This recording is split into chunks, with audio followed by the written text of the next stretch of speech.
That's how the Colts supposed to play. What it do, YouTube? It's your boy Colts Talk back with another video. And boy, I don't know about y'all, but I'm hype after that win. I'm hype. I'm hype. I'm hype. We played phenomenal today. Phenomenal, man. Phenomenal. All the backups. After all we've been through with these injuries and the special teams, Vinatieri, this season, after all we've been through, today was a relief. It was a huge relief for me and some of the other Colts fans, I know for sure. But today was a relief. We played how we're supposed to be playing. Today's performance was a great performance. It showed confidence that the team still has. And it showed that we can still make this push for the playoffs if we just keep the momentum, keep the faith, and keep moving forward. Win the games we're supposed to win. Attention to detail, and we will win, man. Jacoby Brissett, first game back, was amazing. Now, look, he got sacked 3 times. The offensive line still struggles a little bit, but they still gave him enough time to do what he had to do. He had 1 touchdown. He had a costly interception at the end of the game, which I don't know why. He tried to deep with Zachary Pascal, and it got picked off. But, I mean, that interception really doesn't count. It's kind of like a selfless one. He just risked it. He risked it, and then he threw a pick. It came off. I mean, it looked like a hold. It was definitely a pass interference play, it looked like, but they didn't call it, so it was wound up being an interception. But 1 touchdown, 1 interception, got sacked 3 times. He still played phenomenal. He ran for a touchdown. He threw a dot in the end zone after Quentin Nelson touchdown got called back, which I thought was a touchdown, but hey, it is what it is.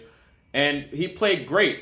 Now, the game today, the trophy is going to go to definitely Jonathan Williams. I don't know who else is going to get the award other than Jonathan Williams today, but he played lights out. I've never seen 2 running backs for the Colts in the same game get over 100 rushing yards. Jonathan Williams and Marlon Mack definitely played today, but Williams is definitely getting the trophy for today's performance. He balled out. And I hope this game shows Coach Frank that he needs to go deep in his playbook each and every week. Each and every week he needs to go deep in his playbook. Today it proved it, that we can switch it up. We had 3 running backs out there today on the field. 3. Even Chester Rogers on that wheel route looked phenomenal, but we played great on the run game, man. We had 264 rushing yards. 264 rushing yards. If Coach Frank wants to be a run team first, then that's how we need to play it. We need to switch up the running backs each and every other possession, so we can keep the defense off their foot so they don't know what's coming next. Coach Frank definitely digged in his bag today, man. He digged in his bag, and Jonathan Williams played phenomenal. I'm not going to keep stressing it, but Jonathan Williams was a dog today. He's definitely got to get more touches. He got to get more touches with Mack and Hines. That definitely got to be the core going forward. It got to be going forward, man. For the receiving core, they did phenomenal today, even though they had a few drops, but they did phenomenal today without T.Y. Hilton. And, usually without T.Y., this is our first win without T.Y. in a long time. I think we were like 0-8. This is our first victory without T.Y. Hilton, which was a big deal. A big deal. Marcus Johnson stepped up today to the plate, and he had him a game, 4 receptions and a touchdown. So shout out to Marcus Johnson. The receiving core, I can't stress enough how big they stepped up, even though their corners for Jacksonville is a little suspect. But the receiving core has been struggling, and the fact that they came out and had produced over 100 receiving yards together as a core is a big deal. So shout out to receiving core. Shout out to Ebron. He had 4 receptions today. When Ebron gets involved, it's not an issue. Bobby O. Okay, so Bobby O got him a pick at the end of the game on the 2-point conversion, and he showed off his speed. The boy was wheel. He went wheel. So shout out to that. That pick was phenomenal. They had their little defensive picture at the end zone, and I see Jacoby Brissett in there. I don't know why, but I thought that was pretty funny. Kenny Moore had a great game. Kenny Moore came back. Rocky Sin got hurt. He hurt his ankle, but he caught a nice interception. Rocky Sin caught an interception today, his first interception of his career in the NFL. So shout out to him. He went out with an ankle injury, and Marvin Tell had to step in as a corner. It was a little rough for him, but he held his own. Malik Hooker played lights out today. Justin Houston got him a sack. He now averages a sack per game. A sack per game. Justin Houston, the veteran, is still out there. I thought this was a good move in the offseason to pick him up. And I thought he played lights out today. So did Jabal Sheard. He could have had a pick, but he tipped it. Shout out to Jabal Sheard. I didn't know he could jump that high.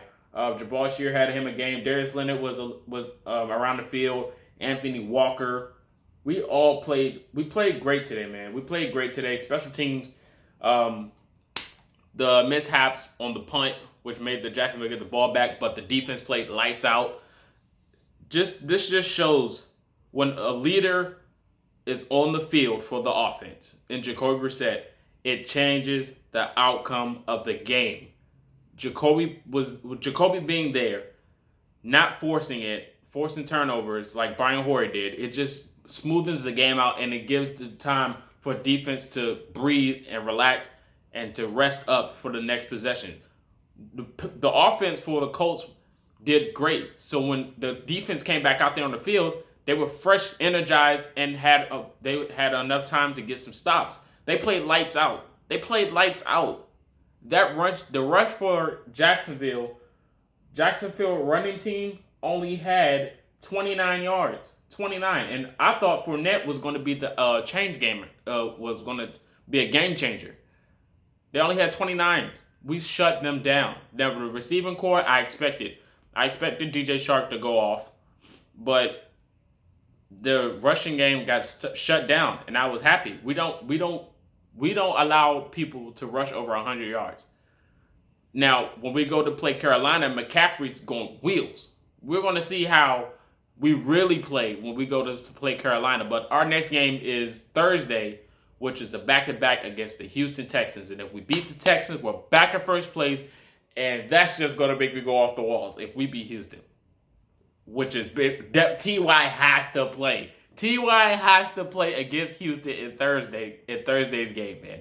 Because we know that's T.Y.'s home. That's T.Y.'s home. If T.Y. plays, and after what they just did against Baltimore, they just got shut out against Baltimore. So we got to win this game. We got to win.